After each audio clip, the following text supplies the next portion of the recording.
For years, I lived in an abusive marriage, emotionally, financially, and even physically.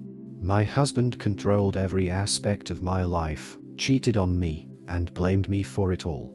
I was planning my escape, but then something unexpected happened. He passed away. I felt nothing but relief and have to pretend that he was a great man like others thought of him. My husband passed away 3 months ago. I was relieved of that. He abused me financially, mentally, and even physically. When I got pregnant, he convinced me to quit my job, saying that he would take care of me. I could never buy anything again without asking his permission. I couldn't even buy a cream without asking his permission, and he decided if I could or not. Even months ago that I had a little money of my own, I had to ask him for permission to buy something. What was mine was his and his was his. But I stayed there because I still loved him and I didn't have a place to go. I had too low self-esteem and let myself be stepped on. When I stopped loving him, he had already had his first affair. He made me believe that I was to blame for the affair because I didn't want to get intimate months after my birth. That left me torn and I had to receive stitches. I was already planning my exit and saving money little by little to pay for a lawyer I wanted, while I was working selling things from home since he wouldn't let me work outside because he was very jealous. He was having another affair with a friend of his, a man, which luckily kept him busier, and I didn't care anymore that he didn't pay attention to me. I wanted him to stay as far away as possible.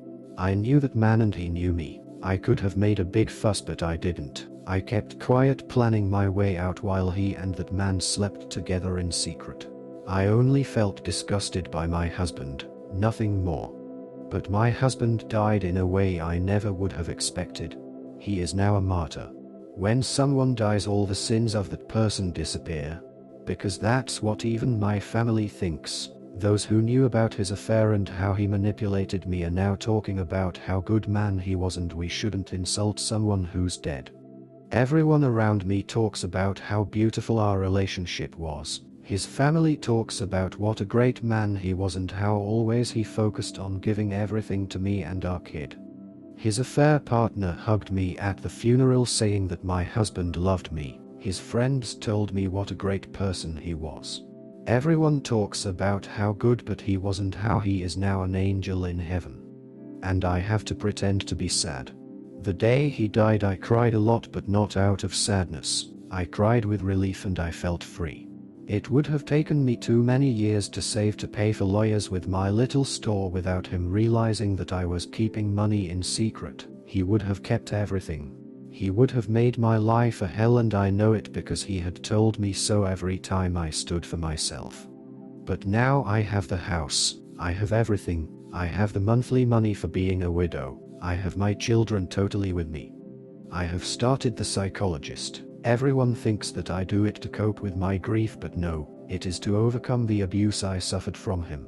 It was really hard to pretend being sad in the funeral, but I did it for my child. I did it because now everything is over and I'm free. If I made a fuss, my ex-mother-in-law would have done something so that I wouldn't keep anything. They were just like him. But now I'm just a sad widow who needs help in their eyes. The silly widow who didn't know anything, but that's helping me to be free and have what I deserve. Sorry for the bad English. I used the translator for many parts.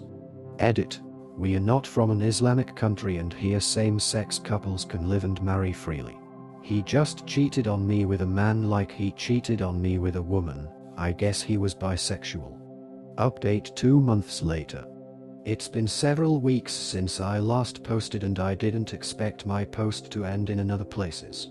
Honestly, I had totally forgotten that I posted here, but a few days ago, the lover and friend of my ex-husband visited my house saying that he found my post.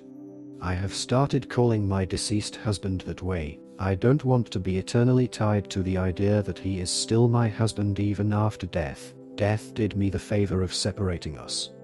I didn't expect him to find this, and it scared me a bit, but honestly there's nothing I can do about this anymore if someone has posted it elsewhere without asking me first.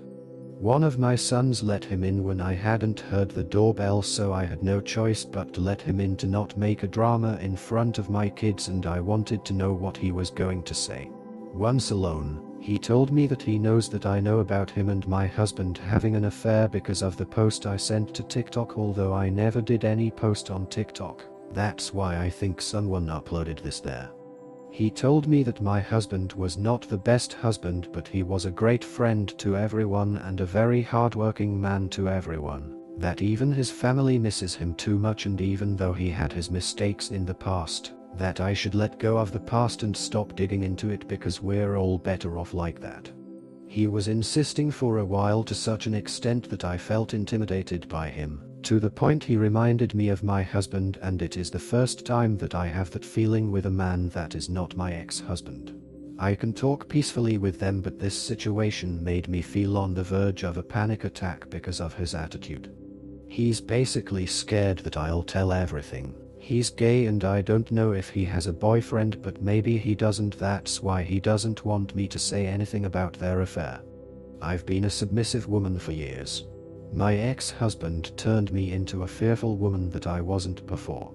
He made me the kind of woman who was always going to put her head down, but when he died I felt so happy and liberated. I cried with relief for days.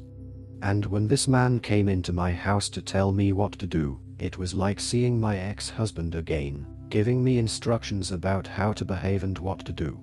The man who knows very well that I was in an abusive relationship because he knew how my ex was and chose to sleep with him anyways. The man my husband made me cook for and then having an affair with, as if I was just a maid, was at my house telling me that my ex was a good person and that I should shut my mouth. He was telling me what to do and I just punched his face. To be honest, I wanted to slap him, but for some reason I felt so angry that I hit him, and it felt like hitting my husband too. I don't regret it and I felt good. I yelled at him and told him to leave or I was going to tell everyone what happened. He ended up leaving the house and he has been quiet since that day. My main plan was just to shut my mouth and let go of the past, but that is one thing, and a totally different thing is that this man comes and wants to impose on me what to do as if I were a doll. Maybe my reaction wasn't the best, but I'm tired of people telling me to shut up. I never managed to say anything to my husband, and that day, I felt that I somehow did that. I haven't told anyone yet, nor do I think about doing so, but if he does something, I won't hesitate twice before this time, whether to make a TikTok or post on Facebook talking about everything. With the issue of the house, with the economic crisis, I am not sure that anyone can afford what a house like this is worth, but for now, I have focused on finally being able to get a better job in the future to be able to rent a house and be able to rent this house. That could be a really good way to have money. My other goal in the future is to buy a small piece of land, no matter how far it is. I want to have something that is my own and my children.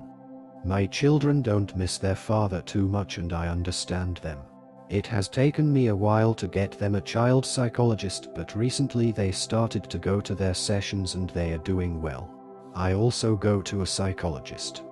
I think the best thing I've done is to start making excuses for my ex-mother-in-law and my own family for not seeing them as often as before, and I've started the stage of cutting off contact little by little, making excuses with work or that we're not at home, although I still have to let my ex-mother-in-law come home from time to time. I think even my kids are happier when they see that my own mood is better.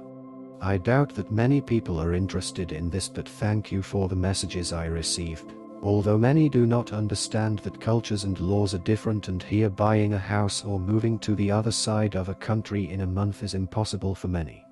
In the end, this brave woman found her freedom in a way she never expected. After years of suffering in silence under her husband's control, she emerged from the shadows of his abuse, not as a grieving widow, but as a survivor reclaiming her life. Despite the challenges she faced and the judgment from others who refused to see the truth, she's taken the steps to heal for herself and her children. Now, with a new sense of strength and independence, she's focusing on building a future where she can finally live in peace, free from the chains of her past.